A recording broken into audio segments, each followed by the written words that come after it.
Well, do you guys think that GE is whining, or do you think they have a good point? Because they've trashed you nationwide. Everyone thinks you guys hate business and you want to drive them out of Connecticut. Are they right?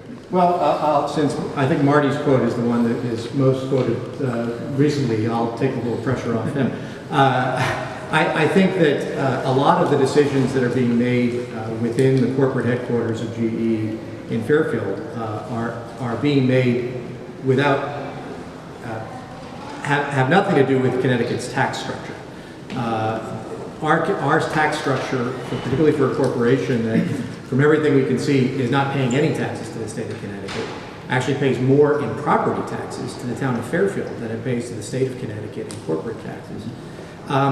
It seems as though there seems perhaps to be a disconnect between what may be happening internally within GE, its decision to spin off GE Capital, which represents 3/4 of all the employees they hire here in the state of Connecticut, and the unpopularity of that decision internally. Then it has to do with a budget or the tax policy that we established in Connecticut. So I realize that it made a lot of headlines. I'm not sure if it squares with some of the other realities that are the case with. Are you saying you're being used as a scapegoat for a decision they'd make anyway? Right.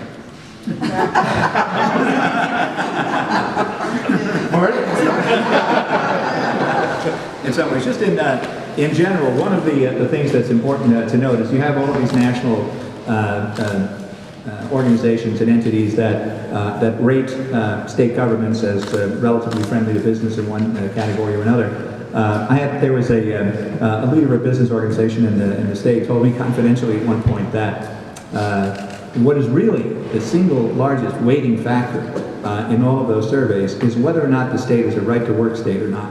That if you are not a right-to-work state and are seen as being friendly toward unions, it doesn't matter to these rating services what your tax structure is, because the idea of looking to bust unions is of greater consequence than almost anything else. So that I think is the underlying thing that we have to look at all of these surveys, because if you look at just tax climate by itself, as the speaker said earlier, we are generally seen as a moderate state in terms of business taxes. If anyone read the New York Times Magazine story yesterday all about the systematic effort in some states to break private sector unions and also public sector unions, I think that tells in a great measure the story. Marty,